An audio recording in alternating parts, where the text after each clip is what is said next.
So this video is a follow-up to the music room acoustic treatment video that we did recently. And this is more getting into the methods. So the first thing I want to talk about is acoustic materials and what they are and what they're not. One of the problems we have often in design work is that architects are not trained in acoustics, and they are trained very much in the way things look. And so they'll be approached by manufacturers' representatives who show them cool-looking products that are acoustical. And they seem to think acoustical materials are interchangeable. I would not like to think that a person would tell someone he has a acoustical and find out that that person has no idea what it means to have a acoustical, like that this does the same thing as that, etc., etc.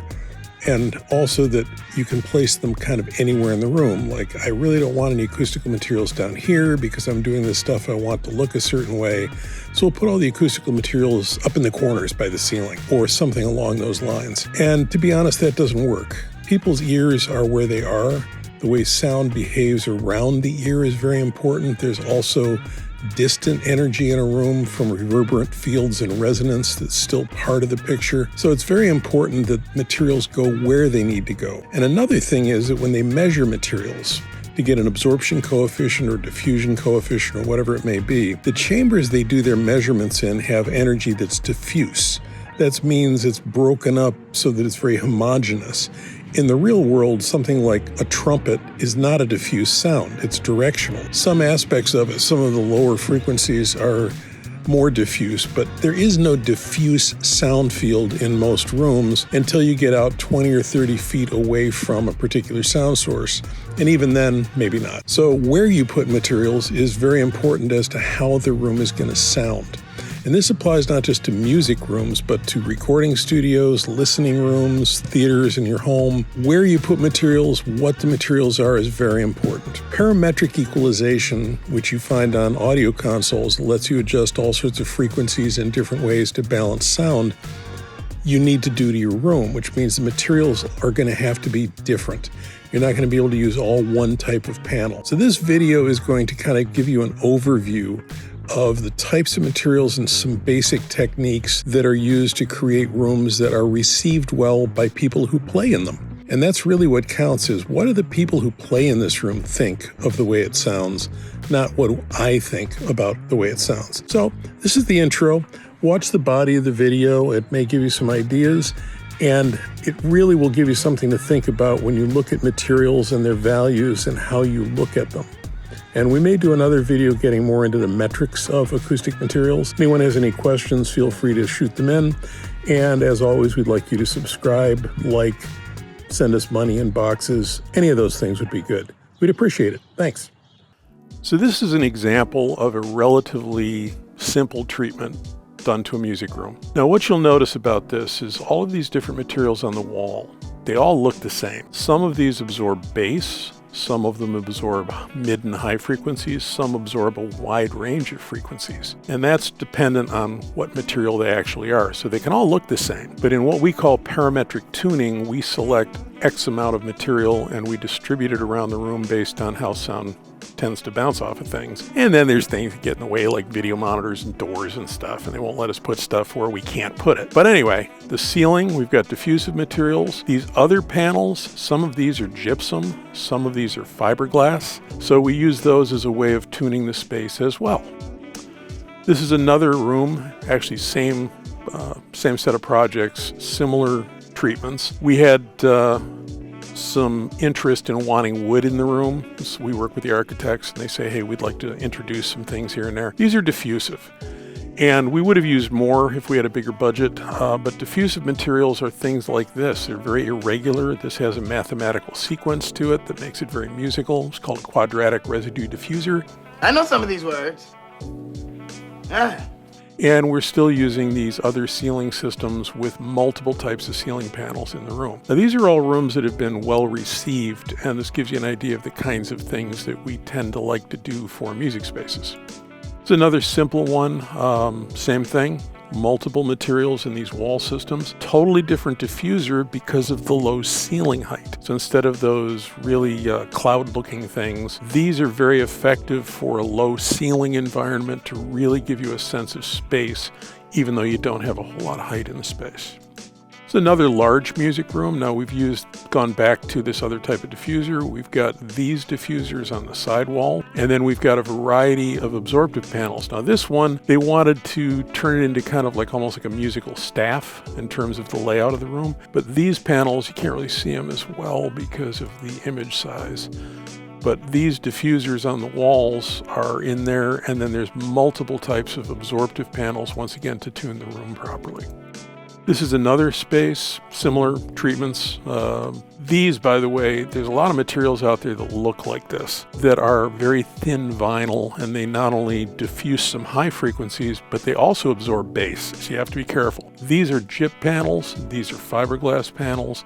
These are treated with a material called TFR, which is a spray treatment in the back that makes them very dense, so they do not absorb bass, so that you can balance out the room properly. Another space in that same series of projects, just another example of 4-inch, 3-inch, 2-inch, 1-inch, and the low ceiling diffusers overhead. This space, they wanted to simulate a piano keyboard around the room. So we broke it up with absorptive panels, diffusive quadratics broken up around the room, which actually worked out very nicely. I kind of like this idea, breaking up the diffusion. And once again, working with the architect to get a look that they were looking for and get the acoustics still to behave the way we wanted them to. This was a project with more money and a different vision.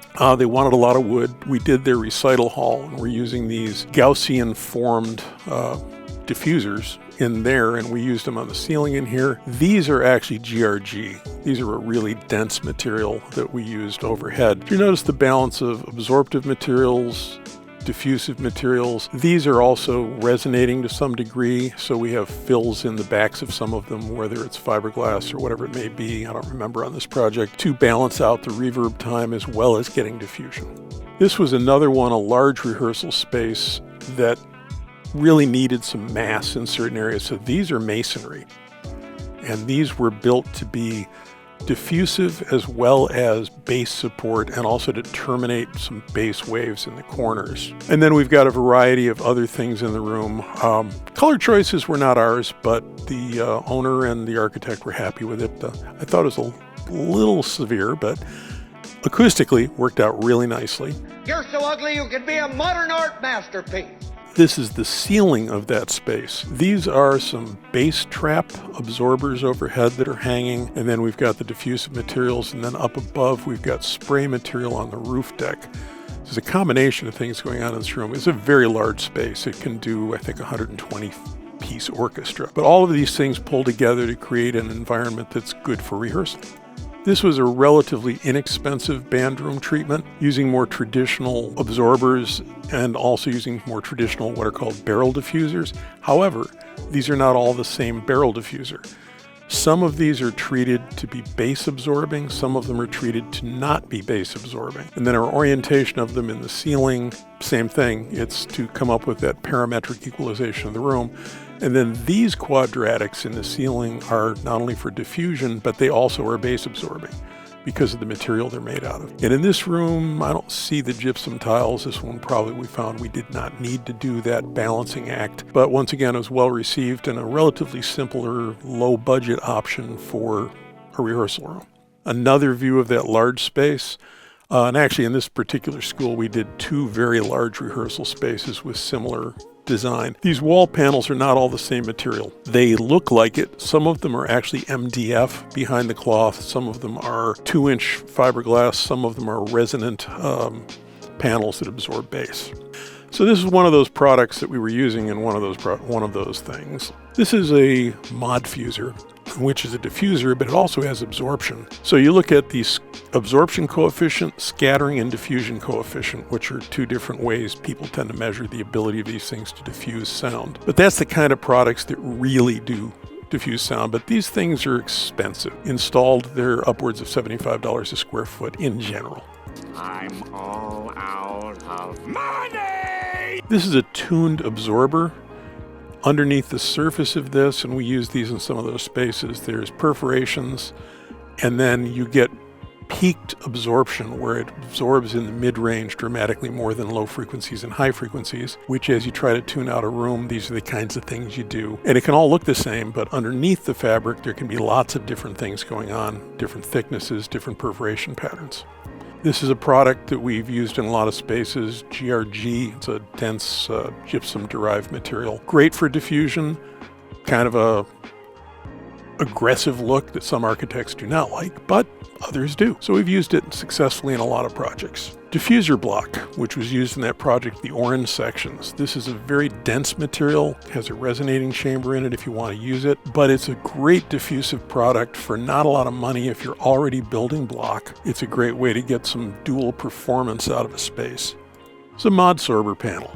This is an unusual one, and if you look at these peaked responses at low frequencies are for specific room tunings. Now this one here, which is the 2-inch, also has an interesting peak at 1K. We use a lot of these 3-inch ones because their rising absorption capability below 250 and not doing a whole lot in the mid-range and high frequencies makes them really good for tweaking out rooms that don't have enough absorption in the base. For example, that are built out of block as opposed to drywall. This is a newer material. This is a felt-derived product. A felt is interesting because felt by itself does not absorb a lot of sound because it's typically not that thick. But when you start creating shapes like this, not only can you do some interesting things architecturally, but you can get a lot of absorption by bending the material. So this is a new thing. Everybody's excited about it because it's one of the environmentally friendly materials, but people have to be careful not to think that it's a substitute for fiberglass because it doesn't have anywhere near the absorption capability at lower frequencies.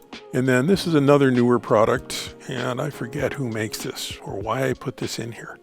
Probably just because it was just one of those things that showed up in my email. But it's just another absorptive material, and it has its own good and bad, behaviors depending on what you're looking for. This is a product that we use quite a bit. It's perforated woods with a variety of absorption curves depending on what you put behind them. Now, the fact that something looks like this doesn't mean it's going to sound the same as other things that look like this. So let's go to, for example, this one.